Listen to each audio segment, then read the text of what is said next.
Hello friends, welcome to Chem of Classes. Chem of Classes में आपका स्वागत है। कैसे हैं दोस्तों आप सभी? आई होप आप अच्छे होंगे। दोस्तों, हम लोग का जीओसी चल रहा था। जीओसी हम लोग कहाँ पहुँच गए थे? हम लोग हाइपर कंजुगेशन इफेक्ट स्टार्ट किए थे। क्या पता था हाइपर कंजुगेशन इफेक्ट क्या होता है दोस्तों?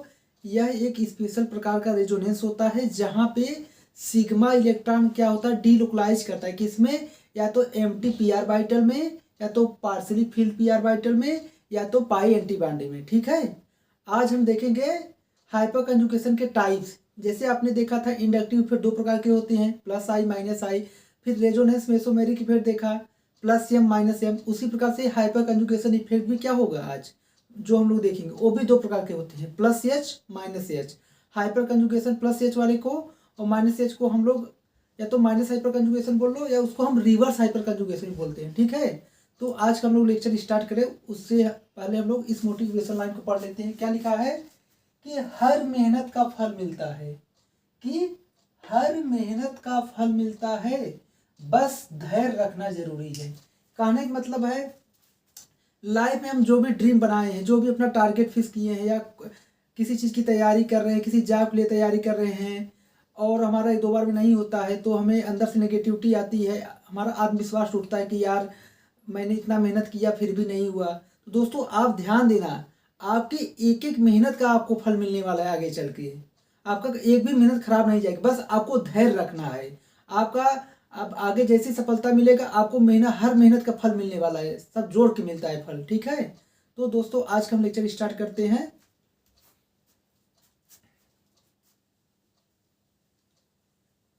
तो सबसे पहले हम जानेंगे कि हाइपर कंजुगेशन कितने प्रकार के होते हैं। मैंने क्या बताया कि सर हाइपर कंजुगेशन दो प्रकार के होते हैं, एक प्लस एच, एक माइनस एच।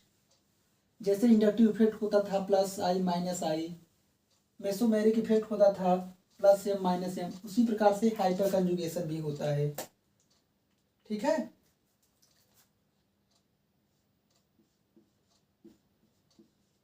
हाइपर कंजुगेशन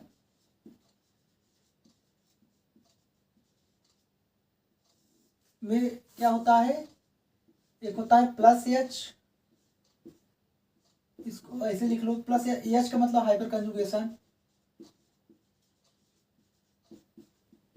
दोस्तों ये जो आप अभी तक चल रहा है जीओसी में, सारे के सारे इंपॉर्टेंट टॉपिक है। अगर आपको जीओसी अच्छे से आ गया, जान लीजिए आगे के लिए आपका ऑर्गेनिक आसान हो जाएगा। यहाँ क्या होता है माइनस एच, इसी को हम रिवर्स हाइपर कंजुगेशन बोलते हैं। क्या बोलते हैं? Reverse hyper conjugation. ठीक है,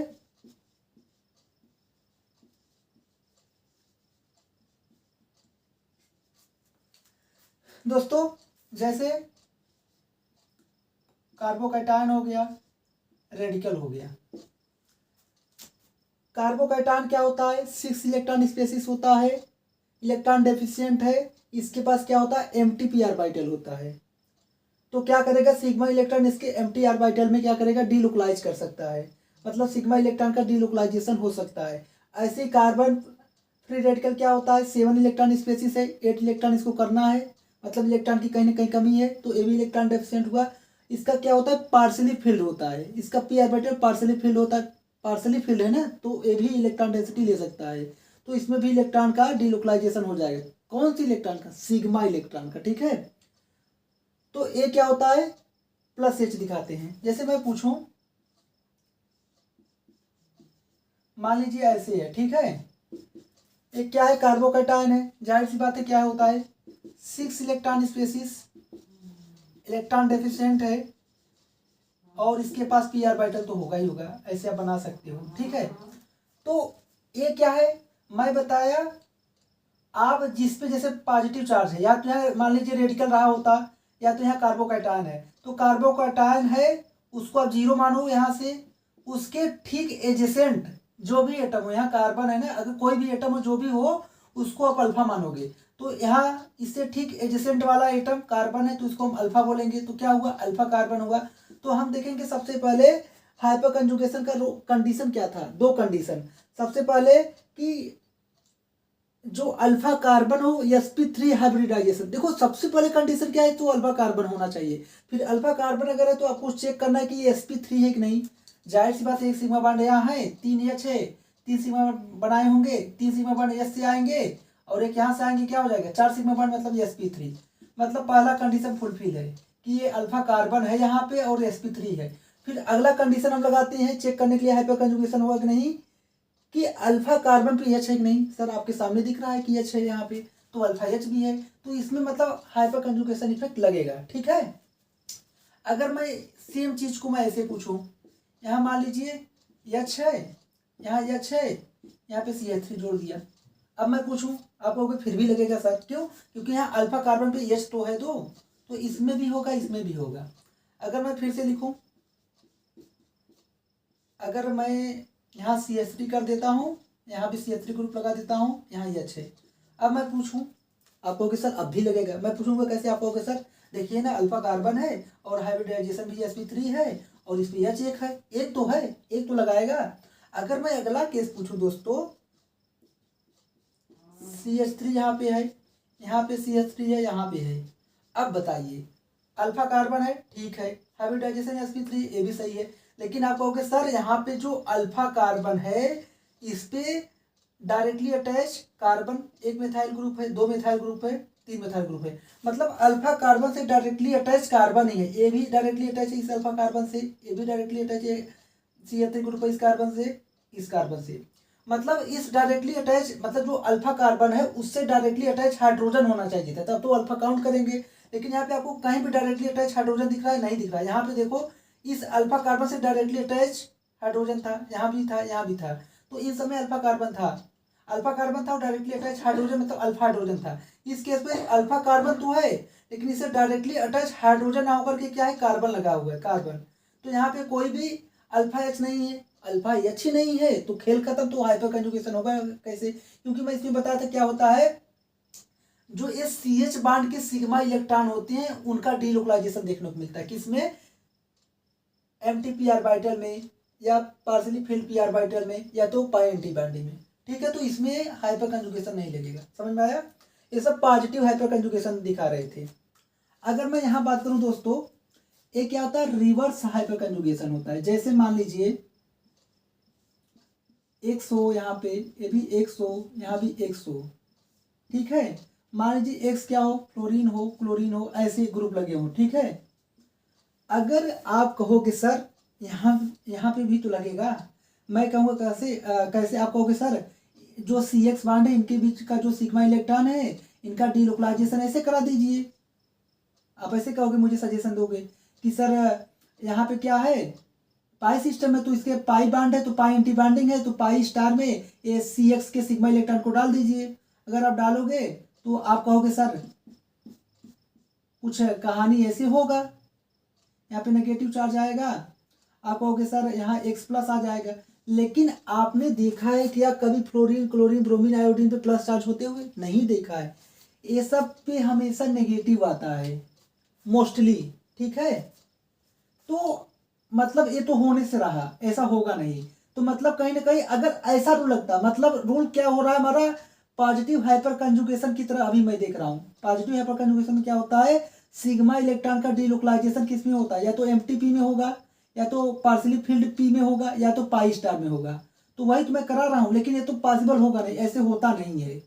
ठीक है, अगर सीधे से नहीं होगा तो उल्टे से होगा, तो उल्टे से होगा तो भाई रिवर्स होगा, तो उसीलिए हम बोलेंगे रिवर्स हाइपर कंजुगेशन। रिवर्स कैसे होगा देखिए ध्यान से, आपको समझ में आएगा रिवर्स हाइपर कंजुगेशन कैसे होता है। देखिए दोस्तों, ए ऐसे न कर करके ऐसे जाएगा, ए वाला बांड यहां शिफ्ट होगा। समझ में आया? ए क्या है, आप देखे होंगे ये सब क्या है, लिविंग ग्रुप होते हैं ज्यादातर। ये सब क्या है, इलेक्ट्रोनेगेटिव एलिमेंट है, तो जाहिर सी बात है कार्बन से इलेक्ट्रॉन अपनी तरफ ले जाएंगे, कार्बन थोड़ा ही अपनी तरफ शिफ्ट करेगा। ऐसे ही मतलब अपना देखो सिग्मा बॉन्ड कैसे बनता है, दो लोगों के सहमति से, एक इलेक्ट्रॉन शेयर किया, ए शेयर किया, कोवेलेंट बॉन्ड बना, कोवेलेंट बॉन्ड में सिग्मा 2 इलेक्ट्रॉन हुआ, सिग्मा बॉन्ड में 2 इलेक्ट्रॉन होते हैं। तो ए क्या किया, अच्छा लिविंग ग्रुप है, मोस्ट इलेक्ट्रोनेगेटिव है, नेगेटिव चार्ज अपने ऊपर बर्दाश्त कर सकता है, तो ये क्या करेगा, ऐसे निकलेगा, मतलब एज लिविंग ग्रुप बाहर जाएगा और अपने ऊपर नेगेटिव चार्ज लेकर जाएगा, वो फायदा भी है। मतलब ये अपने नेगेटिव चार्ज अपने ऊपर बर्दाश्त कर लेगा, लेकिन पॉजिटिव चार्ज बर्दाश्त नहीं करेगा। क्यों? क्योंकि अगर इन दोनों की मैं देखूं तो ए ज़्यादा इलेक्ट्रोनेगेटिव होते हैं, तो अपनी तरफ इलेक्ट्रॉन को लेना चाहेंगे, देना नहीं चाहेंगे। तो इस प्रकार से इसमें क्या हो जाएगा, यहाँ डबल बॉन्ड आ जाएगा, यहाँ पॉजिटिव आ जाएगा, ऐसे कुछ हो जाएगा फेनोमेनन। समझ में आया? तो इसमें अच्छा बताओ, मैं इसको रिवर्स कैसे बोल रहा हूँ। जो सीधे सीधे हाइपर कंजुगेशन क्या होता था, देखो मैं बताया था कि सिग्मा इलेक्ट्रॉन या तो किस में जाए, पी ऑर्बिटल में जाए, या पार्सली फील्ड में जाए, मतलब ए कि या तो पी में जाए, या तो पार्सली पी में जाए, या तो पाई एंटी बॉन्डिंग में जाए। मतलब लेकिन जा किस कहाँ से कहाँ रहा था, सिग्मा इलेक्ट्रॉन पी में जा रहा था, या तो पार्सली पी में जा रहा था, या तो पाई स्टार में जा रहा था। लेकिन ठीक यहाँ से उल्टा, यहाँ पाई से सिग्मा स्टार में जा रहा है। समझ में आया? पाई से सिग्मा स्टार उल्टा हो गया। उल्टा हो गया, इसका मतलब क्या हुआ, reverse hyper conjugation. Hyper conjugation का हम ठीक उल्टा लगा रहे हैं। क्या कर रहे हैं, ये देखिए पाई बांड है, तो पाई इलेक्ट्रॉन को हम भेज रहे हैं। अगर इस देखिए ये जो क्या है सिग्मा बांड है, अगर ए बांड ऐसे टूटेगा तो सिग्मा स्टार पीछे होगा। अगर सिग्मा बांड कहीं भी बाइंडिंग होता तो वहाँ एंटी बाइंडिंग भी होता। अगर सिग्मा बांड है तो सिग्मा स्टार भी होगा। तो ये जो पाई इलेक्ट्रॉन जा रहे हैं, पाई इलेक्ट्रॉन डेंसिटी किस में जाएंगे, सिग्मा स्टार में जाएंगे। तो पाई से सिग्मा स्टार जा रहा है, मतलब हाइपर कंजुगेशन का अपोजिट चल रहा है। तो ये क्या हुआ, रिवर्स हाइपर कंजुगेशन। ठीक है, होप आपको positive hyper conjugation plus H और माइनस एच में कोई भी कंफ्यूजन नहीं होगा। होप आपको समझ में आया होगा। आगे देखते हैं।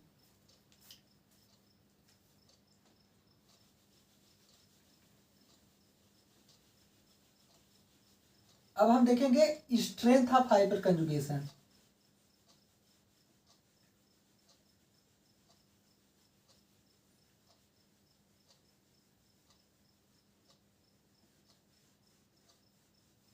ठीक है, अब हम देखेंगे स्ट्रेंथ ऑफ हाइपर कंजुगेशन।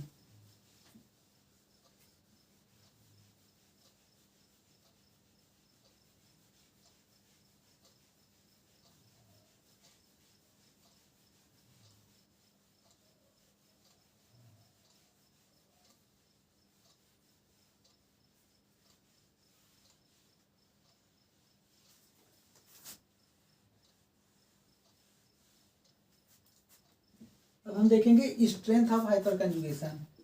तो हमारा हेडिंग क्या रहेगा, स्ट्रेंथ ऑफ हाइपर कंजुगेशन।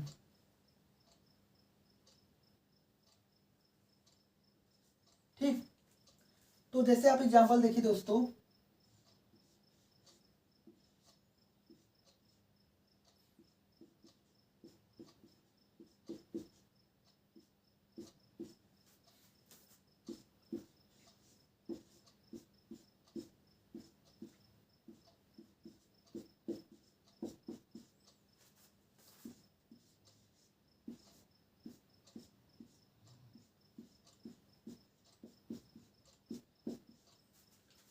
आपको बताना है इन तीनों में हाइपर कंजुगेशन कहाँ पे बहुत ज़्यादा लगेगा, कहाँ पे कम लगेगा। ठीक है, आपको पता है हाइपर कंजुगेशन में क्या होता है, सिग्मा इलेक्ट्रॉन डेंसिटी या तो एम टी पी ऑर्बिटल में जाएंगे, या तो पार्सली फील्ड पी ऑर्बिटल में जाएंगे, या तो पाई स्टार में जाएंगे। ठीक है, तो वहां पे फास्ट होगा जहां पे सिग्मा इलेक्ट्रॉन आसानी से चले जाए। देखिए अगर मैं ये सी एच की बात करूं, तो आपको पता है कि जो सी एच बाड होता है, इसका बाड लेंथ ज़्यादा होता है। बाड लेंथ क्या है, ज़्यादा है। और इसका क्या है, शॉर्ट बाड लेंथ होता है।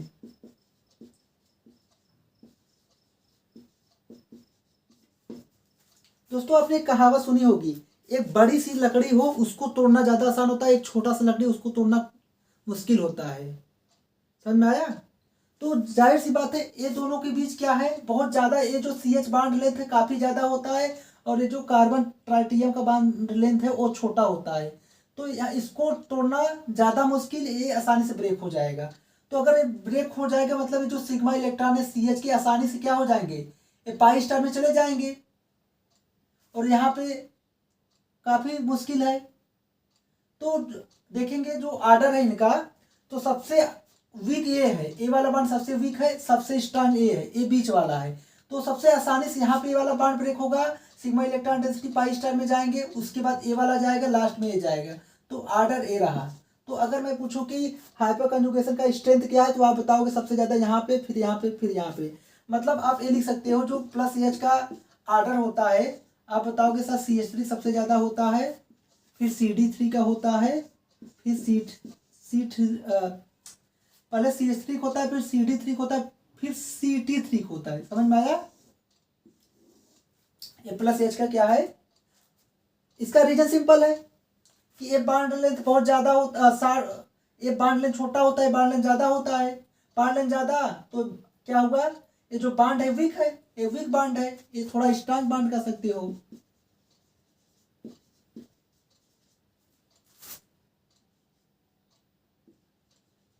समझ में आया?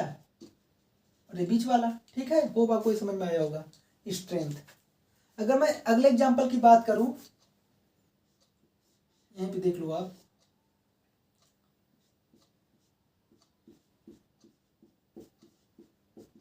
तो इसमें आपको पता चल रहा है कौन सा। एक तो मैं पूछूं कि ठीक है आपने बताया कि हाइपर कंजुगेशन लग रहा है, मैं पूछूं कौन सा वाला, पॉजिटिव की नेगेटिव? आप कहोगे सर पॉजिटिव, मतलब कहीं ना कहीं सिग्मा से पाई स्टार में इलेक्ट्रॉन जाएंगे। देखिए ये उल्टा केस है, ये वाला जो मैं अभी बताने जा रहा हूँ।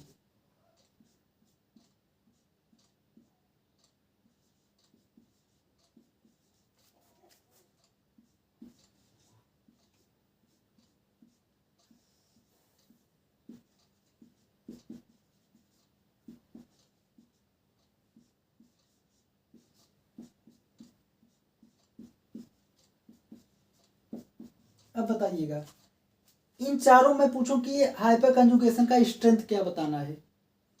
देखो आप ये मत कहना कि सर यहाँ नेगेटिव लग रहा है, नेगेटिव में भी बताना है कहाँ पे ज़्यादा नेगेटिव लगेगा। मतलब जैसे एक positive hyper conjugation plus H कहाँ पे ज़्यादा स्ट्रांग लग रहा है।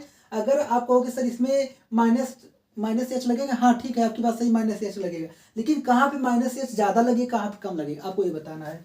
देखिए दोस्तों, अभी मैं बताया था कि जो एक कार्बन फ्लोरीन का बांड है, या क्लोरीन का बांड है, या Br का बांड है, चाहे आयोडीन बांड है, ये ज़्यादा करके लिविंग ग्रुप की तरह काम करते हैं।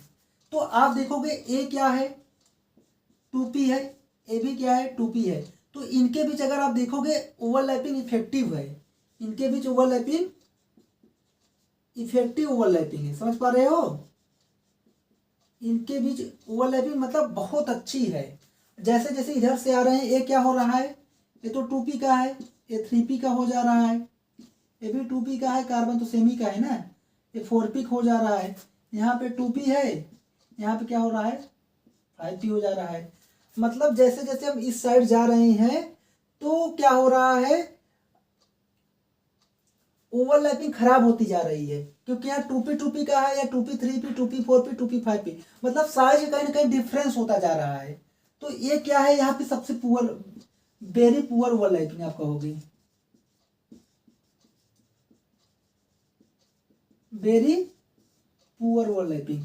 मतलब अगर वेरी पुअर ओवरलैपिंग है तो ये बांड उतना ज़्यादा स्ट्रांग नहीं है, यहाँ पे बांड क्या होगा, स्ट्रांग होगा ये। तो जाहिर सी बात है, देखिए यहाँ क्या होगा, ये बांड जल्दी टूटेगा। और आपको ये पता है कि इसमें नेगेटिव हाइपर कंजुगेशन लगता है, क्योंकि अगर मैं देखूं, जैसे यहाँ पे देख लूँ, कार्बन फ्लोरीन में नेगेटिव ज़्यादा ये है, इलेक्ट्रोनेगेटिव, तो इलेक्ट्रॉन डेंसिटी कहीं ना कहीं इसके साइड ही रहेंगे, इसके साइड रहेंगे नहीं। एक तरह से आप अगर एक्चुअल देखोगे, तो मैं बताया था कि कभी भी इन सब में जब CX का कोई भी मतलब लिविंग ग्रुप लगा हो, तो ये उल्टा करके सिग्मा से पाई स्टार में इलेक्ट्रॉन डेंसिटी नहीं देते, बल्कि पाई से सिग्मा स्टार में इलेक्ट्रॉन डेंसिटी लेते हैं। अगर ये सिग्मा बॉन्ड ब्रेक होगा तो सिग्मा स्टार भी होगा, तो सिग्मा स्टार में इलेक्ट्रॉन डेंसिटी लेंगे। मान लीजिए अगर ये सिग्मा स्टार है इसका, सपोज, तो ये सिग्मा स्टार में इलेक्ट्रॉन डेंसिटी लेंगे, तो यहाँ पे जितना जल्दी टूटेगा उतना जल्दी इलेक्ट्रॉन डेंसिटी जाएगा। तो ये क्या है, मैं बताया 2p ओवरलैपिंग इफेक्टिव, तो उतना जल्दी नहीं टूटेगा, ये बांड थोड़ा स्ट्रांग है। यहाँ सबसे वीक है पुअर ओवरलैपिंग, ये जल्दी टूट जाएगा, ये जल्दी ब्रेक होगा, तो इसके पाई स्टार में जल्दी, सिग्मा स्टार में जल्दी इलेक्ट्रॉन टूटेगा जाएगा। अगर सिग्मा बांड है तो सिग्मा स्टार भी होगा, सिग्मा बांड ब्रेक हो रहा है तो ये सिग्मा स्टार में जल्दी से इलेक्ट्रॉन डालेगा। तो कहीं ना कहीं जैसे जैसे हम लेफ्ट से राइट जा रहे हैं, तो ये इफेक्टिव ओवरलैपिंग घट रही है। ओवरलैपिंग यहाँ सबसे खराब है, यहाँ पे सबसे स्ट्रांग है। जहाँ सबसे खराब है वहाँ पे बांड बहुत वीक है, ये जल्दी टूटेगा, जल्दी लिविंग ग्रुप निकलेगा, लिविंग ग्रुप जल्दी जितना निकलेगा उतना जल्दी सिग्मा स्टार में इलेक्ट्रॉन डेंसिटी जाएगा। तो मतलब हाइपर कंजुगेशन इफेक्ट उतना ही ज़्यादा फास्ट लगेगा। तो आर्डर कुछ इस प्रकार से रहा। समझ में आया? होप आपको ये भी कंसेप्ट समझ में आया होगा। आगे देखते हैं। अब हम आएंगे application of hyper conjugation effect.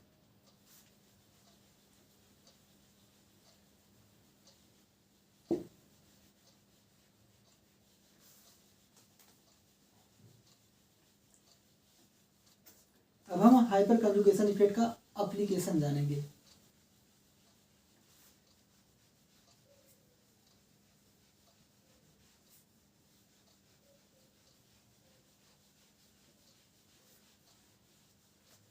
किसमें जानेंगे? इन स्टेबिलिटी ऑफ कार्बोकैटायन, कार्बोकैटायन की स्टेबिलिटी में हाइपर कंजुगेशन का क्या रोल है। ठीक है, तो हमारा हेडिंग चेंज हो जाएगा। अब हमारा हेडिंग रहेगा, अब हम एप्लीकेशन पार्ट देखेंगे। क्या रहेगा? Application of hyper conjugation effect. ठीक है, इसमें पहला एप्लीकेशन देखने जा रहे हैं, इन स्टेबिलिटी ऑफ कार्बोकैटायन। ठीक, कार्बोकैटायन के स्टेबिलिटी में, तो हम पहला एग्जांपल अगर लूं तो कुछ इस प्रकार से।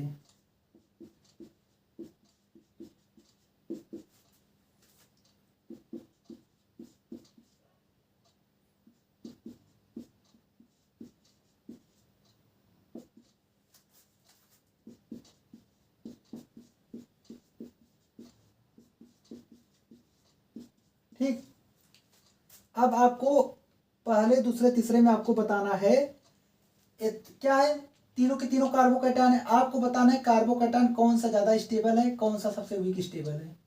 आपको पता है, जो आप एक पहले रूल जान लो। आप यह नोट टीए में लिख सकते हो। नोट क्या? हाइपर कंजुगेशन इफेक्ट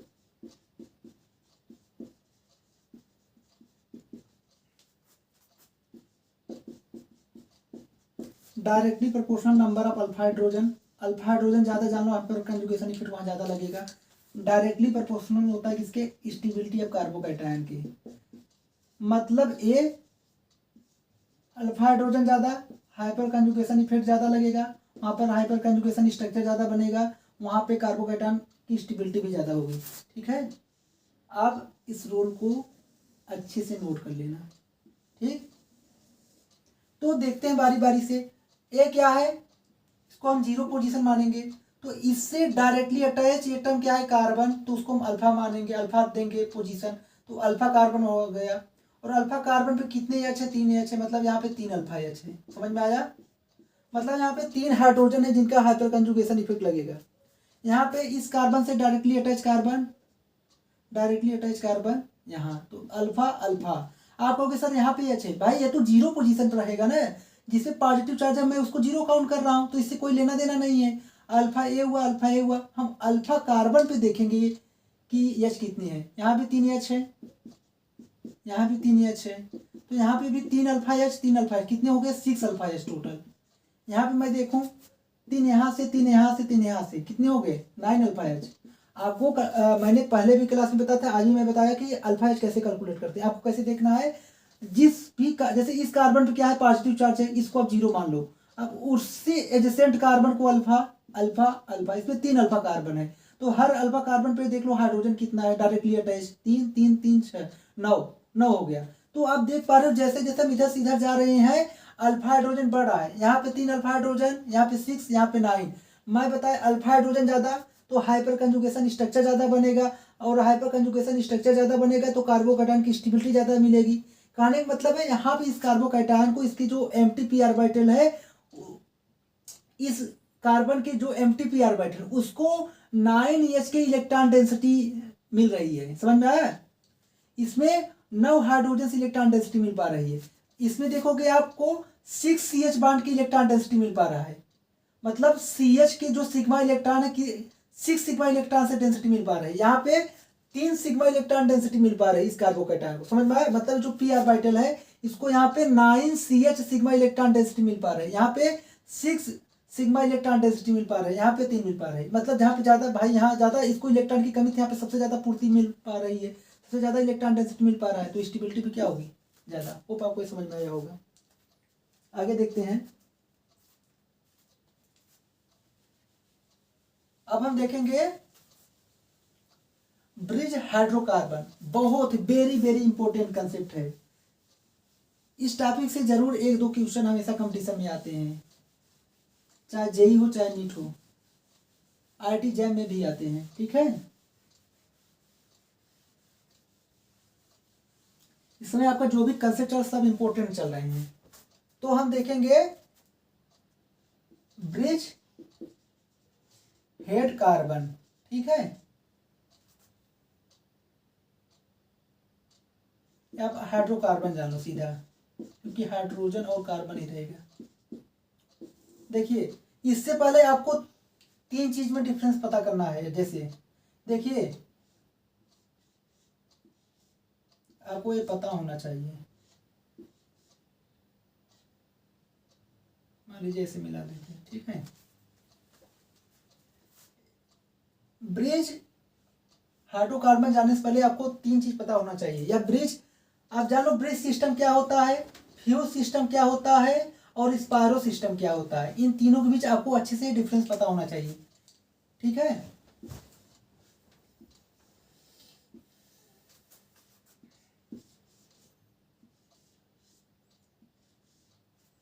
अच्छा आप लोग बताइए, मैं पूछूं इनमें से कौन सा ब्रिज सिस्टम है।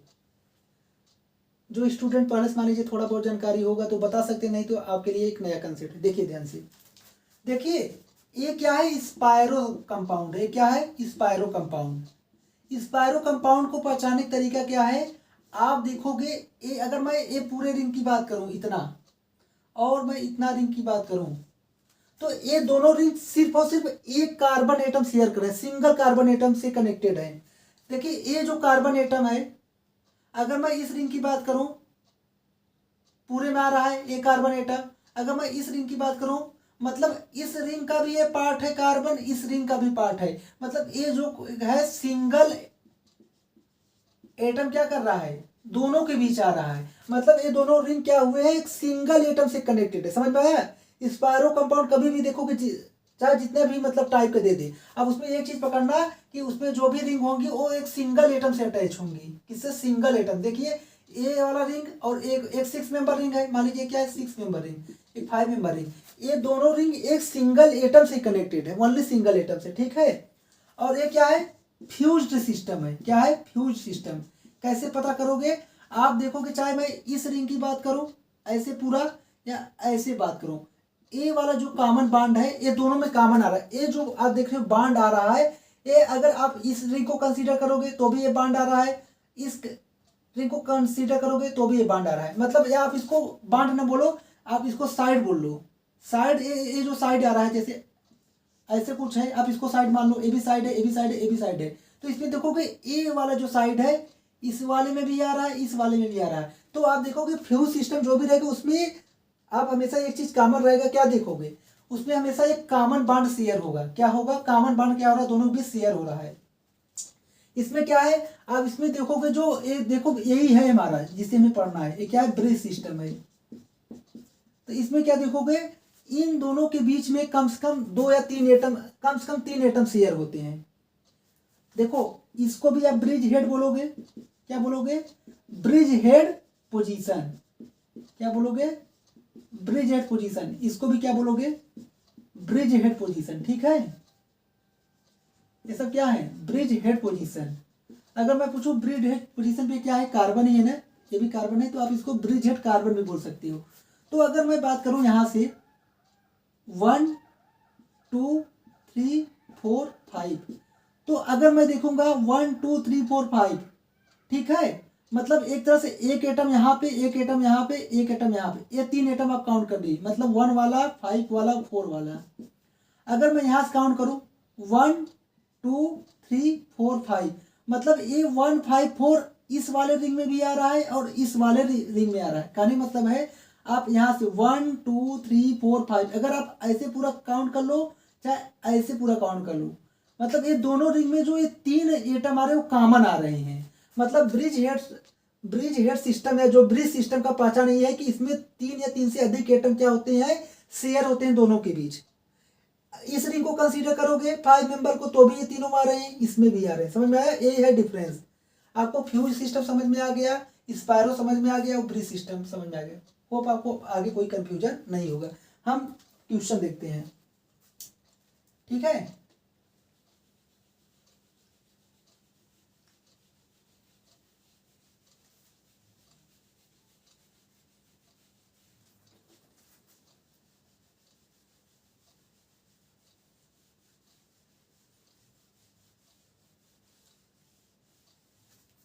दोस्तों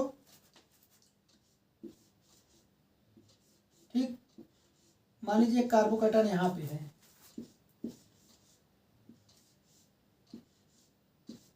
अब ध्यान देना ये दोनों सिस्टम स्टेबल नहीं है, ये दोनों एग्जिस्ट नहीं करते हैं। समझ में आया? डज नॉट एग्जिस्ट, आप ये लिखना बड़ा बड़ा। इसका रीजन साफ है। ये क्या है? ब्रिज हेड कार्बन था, ब्रिज हेड पोजीशन पे क्या है? Carbocation, carbon positive charge carbocation. Carbocation का हाइब्रिडाइजेशन क्या होता है दोस्तों? sp2। sp2 का शेप क्या होता है?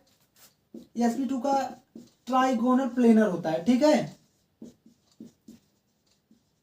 ट्राइगोनल प्लेनर मतलब कहीं ना कहीं प्लेनरिटी आ रही है कि आपको देखने से लग रहा है कि सिस्टम प्लेनर है। किसी भी एंगल से क्या हो सकता है, किसी भी तरीके से आप देख लो, कभी प्लेनर नहीं हो सकता। आप मान लीजिए इस बोर्ड पे आप ऐसे रखोगे तो भी ये ऊपर वाला, मान लीजिए ऐसे आप रख दिए, ठीक है, मान लीजिए ऐसे है, फिर भी ऊपर वाला भाग क्या है? ऊपर ही उठा है। मतलब इस कार्बन पे आप चाहकर भी प्लेनरिटी नहीं डाल सकते। समझ में आया? ये सिस्टम कभी प्लेनर नहीं हो सकता। मतलब समझ, क्योंकि कार्बोकैटायन मतलब क्या है? sp2 मतलब ट्राइगोनल प्लेनर। मतलब अगर कार्बोकैटायन में जनरेट कर रहा हूँ मतलब प्लेनर होना चाहिए, लेकिन ये किसी भी एंगल से प्लेनर हो ही नहीं सकता, इसमें आप प्लेनरिटी ला ही नहीं सकते। और ठीक प्रकार से ये भी है, यहाँ क्या है? अगर डबल बॉन्ड है तो ये भी sp2 हुआ, ये भी sp2 हुआ। और यहाँ भी वही बात है, ट्राइगोनल प्लेनरिटी। ट्राइगोनल प्लेनरिटी कभी हो नहीं सकती, प्लेनरिटी इसमें कभी आ नहीं सकती। मतलब ये कहोगे आप हाईली अनस्टेबल एल्कीन है। क्या है? Highly unstable alkene. ये भी क्या है? Highly unstable carbocation. समझ में आया? ये दोस्तों क्या है? ब्रेड्स रूल है। क्या है? बहुत पुराना रूल है ये क्या है? BREDTS rule. उन्होंने बताया था कि ब्रिज हेड का पोजीशन पे, ब्रिज हेड कार्बन पे कभी भी कार्बोकैटायन नहीं बनता। कभी भी बनेगा तो मतलब स्टेबल ही नहीं रहेगा। अगर स्टेबल ही नहीं रहेगा तो क्यों बनेगा? और ब्रिज हेड पोजीशन कभी भी डबल बॉन्ड स्टेबल नहीं होता, ठीक है। आप कहोगे सर कार्बन आयन, हाँ कार्बन आयन स्टेबल हो, क्यों? क्योंकि नेगेटिव चार्ज हो जाएगा तो sp3। अगर मैं पूछूं ऐसे, ए बन सकता है, क्योंकि 1 सिग्मा 2 सिग्मा 3 सिग्मा मतलब एक नेगेटिव चार्ज मतलब 2 इलेक्ट्रॉन पेयर, मतलब एक लोन पेयर की तरह कंसीडर कर लोगे तो 1 सिग्मा 2 सिग्मा 3 सिग्मा बॉन्ड और एक लोन पेयर। नेगेटिव चार्ज मतलब 2 इलेक्ट्रॉन मतलब एक लोन पेयर, तो sp3 हो जाएगा। मतलब क्या? पिरामिडल, ये पिरामिडल हो सकता है। समझ में आया? मतलब आपको पिक्चर साफ है कि ब्रिज हेड पे कभी भी कार्बोकैटायन नहीं आ सकता और न ही डबल बॉन्ड आ सकता है। ब्रिज हेड पोजीशन पे कार्बन आयन आ सकता है, ठीक है। तो हम देखते हैं एग्जांपल, आपको बताना है।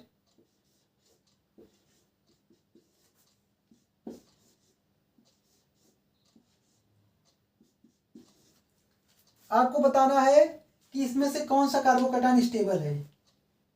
आप कहोगे सर ए वाला, और आपका सवाल मतलब उत्तर एकदम सही है। क्यों? क्योंकि ब्रिज हेड पोजीशन पे कभी भी कार्बोकैटायन मतलब प्लेनरिटी, और कभी भी प्लेनरिटी आप सिस्टम को चाहकर भी नहीं कर सकते। अब इसको प्लेनर बना ही नहीं सकते, ठीक है। और यहाँ पे क्या है?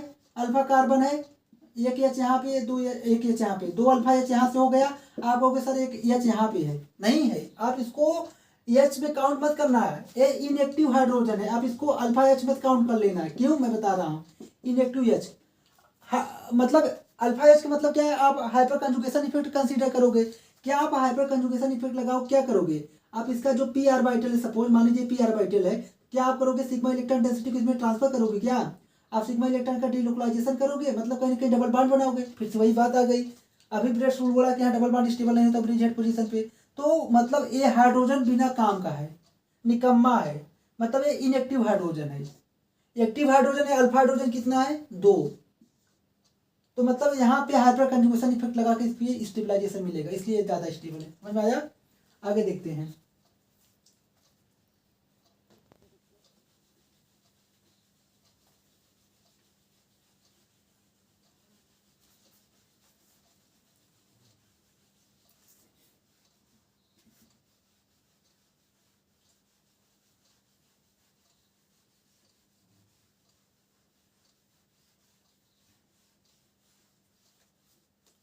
अगला एग्जांपल देखिए दोस्तों आप,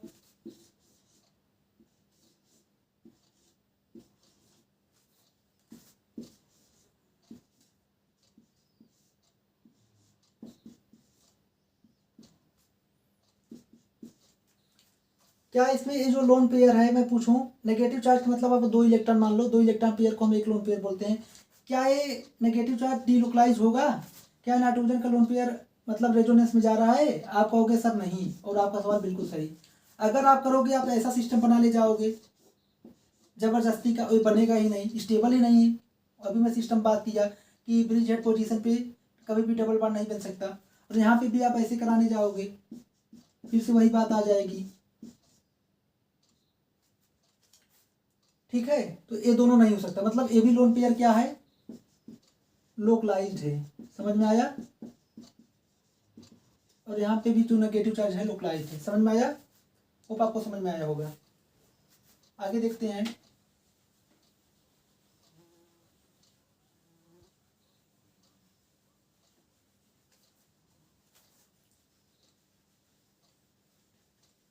अब मैं जो अगला एग्जाम्पल कराने जा रहा हूँ दोस्तों, बहुत ही इंपॉर्टेंट है। अब इसमें डबल स्टार लगा लीजिएगा, एक क्वेश्चन डायरेक्ट भी आ सकता है कंपटीशन में। एक क्वेश्चन है आपके सामने कुछ इस प्रकार से,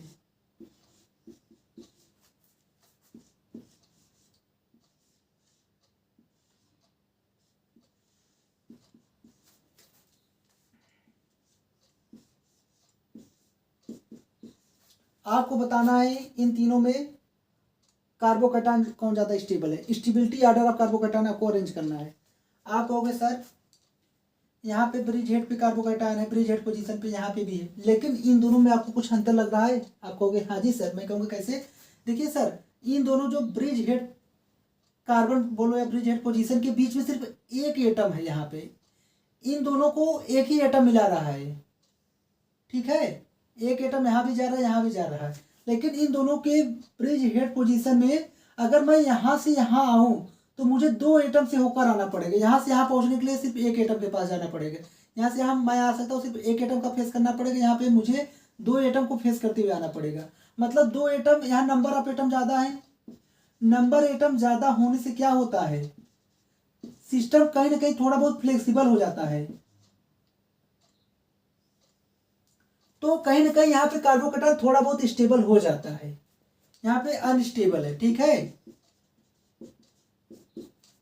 यहाँ पे तो कोई ऐसा कोई दिक्कत ही नहीं है ब्रिज वाला, तो जाहिर सी बात है सेकेंडरी कार्बोकैटायन है 2 अल्फा एच, यहाँ पे 2 अल्फा एच, यहाँ पे तो हाईली स्टेबल है, यहाँ पे कंजुगेशन लग रहा है। तो आधा कुछ इस प्रकार से हुआ। आप इसको डबल स्टार लगा लो, इंपॉर्टेंट क्वेश्चन है। आपको उत्तर साफ है। यहाँ पे एच एच यहाँ 4 अल्फा हाइड्रोजन है, हाइपर कंजुगेशन इफेक्ट लगकर इसको स्टेबलाइजेशन मिलेगा, कार्बोकैटायन को स्टेबलाइजेशन मिल रहा है। लेकिन इन दोनों में क्या हो रहा है, इन दोनों में अंतर क्या है, ब्रिज हेड पोजीशन पे दोनों में कार्बोकैटायन है, bridge head position positive charge है, लेकिन इन दोनों में स्टेबिलिटी ए ज़्यादा होने का रीजन क्या है, इसमें नंबर एटम ज़्यादा हो गए, नंबर ऑफ एटम से सिस्टम कहीं ना कहीं थोड़ा सा फ्लेक्सिबल हो गया, तो थोड़ा बहुत प्लेनिटी हो सकता है अचीव कर ले, तो कहीं ना कहीं इसके कंपेयर में थोड़ा सा स्टेबल माना जाएगा। ठीक है, ये ऑर्डर होता है। आगे देखते हैं।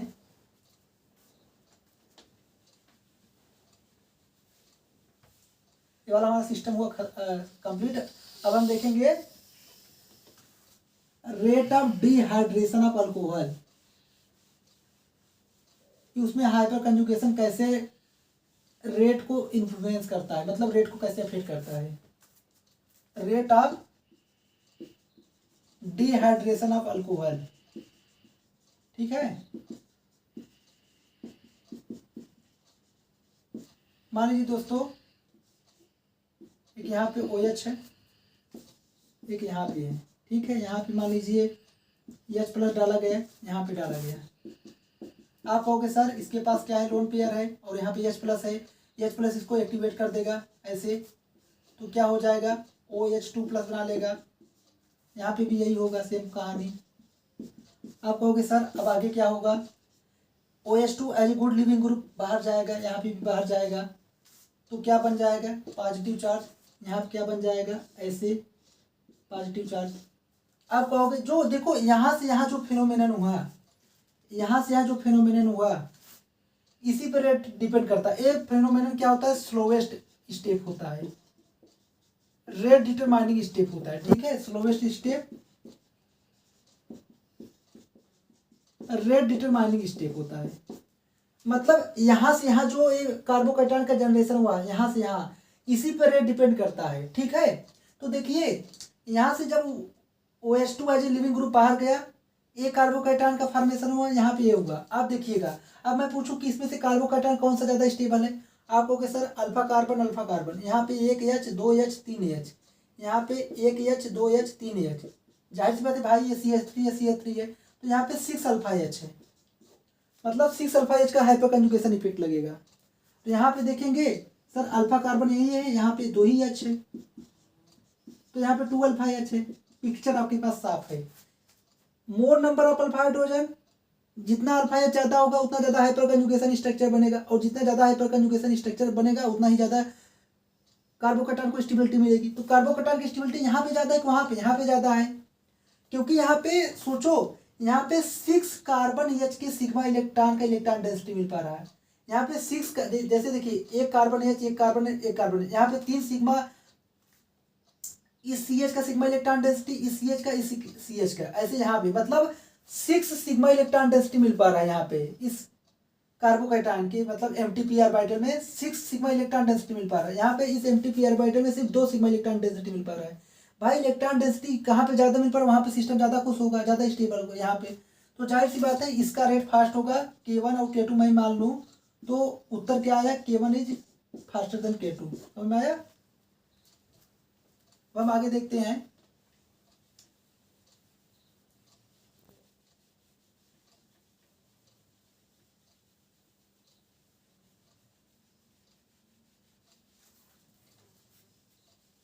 आज का हमारा last topic cleavage reaction of ether, उसमें हाइपर कंजुगेशन इफेक्ट कैसे रोल अपने प्ले करता है, या उसका क्या रोल है, देखते हैं। देखिएगा क्लीवेज रिएक्शन ऑफ ईथर्स, ठीक है। मान लीजिए कुछ ऐसे है, CH3 है, CH3 है, यहाँ पे H लगा है, यहाँ पे O है, यहाँ पे CH2 CH3 है। अब सवाल ये आता है, मान लीजिए यहाँ पे H प्लस करा दिया, तो आप कहोगे सर इसके पास लोन पेयर है, इसका प्रोटोनेशन हो जाएगा, ठीक है, करा दिया। अब आपको ये बताना है कि मैं बॉन्ड यहाँ से क्लीवेज करूँ, यहाँ पे क्लीवेज करूँ, ठीक है सर आप क्लीवेज करके देख लीजिए, ठीक है देख लेता हूँ। यहाँ से करेंगे क्या होगा, ऐसे निकलेगा, तो यहाँ पे क्या होगा, CH3 प्लस चार्ज, ठीक है। और अगर मैं यहाँ से क्लीवेज करूँ तो क्या होगा, इस पे कार्बोकैटायन आएगा CH2 CH3 प्लस। आपको समझ में आ रहा है मैं कैसे कर रहा हूँ। जाहिर सी बात कब ऐसे क्लीवेज होगा, नेगेटिव चार्ज इसके पास जाएगा और ऑलरेडी पॉजिटिव है, पॉजिटिव नेगेटिव न्यूट्रलाइज होकर क्या बना लेंगे, CH3 CH2OH, इसके साथ जो एक प्रोडक्ट बने क्या बनेगा, CH3 CH2OH। समझ में आया। जब इधर से क्लीवेज करेंगे क्या बनेगा, एक तो एक कार्बोकैटायन इस पे आएगा, प्लस क्या बन रहा है साइड में CH3H CH3OH, ठीक है। देखो ये जो मान लीजिए K1 मान लिया, K2 मान लिया, ये जो क्लीवेज मैं कर रहा हूँ एक यहाँ से एक यहाँ से, कहाँ से क्लीवेज होगा, मतलब वहाँ से होगा जहाँ से रेट फास्ट होगा। तो ये रेट किस पे डिपेंड कर रहा है, जो कार्बोकैटायन बन रहा है। देखिए ये ये क्या है, इस पे कार्बोकैटायन है, तो सामने वाला अल्फा 3H है, तो यहाँ पे 3 अल्फा H हुआ। यहाँ पे देखेंगे इसे पॉजिटिव है, एक अल्फा अल्फा कार्बन 3 एच यहाँ पे 3 एच यहाँ पे 6 अल्फा एच है। तो यहाँ पे अल्फा एच ज़्यादा है, हाइपर कंजुगेशन इफेक्ट यहाँ ज़्यादा लगेगा, तो यहाँ पे कार्बोकैटायन ज़्यादा स्टेबल बनेगा। कार्बोकैटायन ज़्यादा स्टेबल बनेगा तो ए वाला रेट फास्ट होगा, मतलब क्लीवेज कहाँ से होगा, यहीं से होगा। समझ में आया? होप आपको इस एग्जाम्पल के साथ हाइपर कंजुगेशन इफेक्ट का कार्बोकैटायन की स्टेबिलिटी में, मतलब हाइपर कंजुगेशन इफेक्ट का कार्बोकैटायन की स्टेबिलिटी में रोल अच्छे से समझ में आ गया होगा कि हाइपर कंजुगेशन इफेक्ट कार्बोकैटायन की स्टेबिलिटी में कैसे रोल प्ले करता है। ठीक है दोस्तों, इसी एग्जाम्पल के साथ आज का लेक्चर हमारा होता है समाप्त। मिलते हैं नेक्स्ट वीडियो में। Thank you.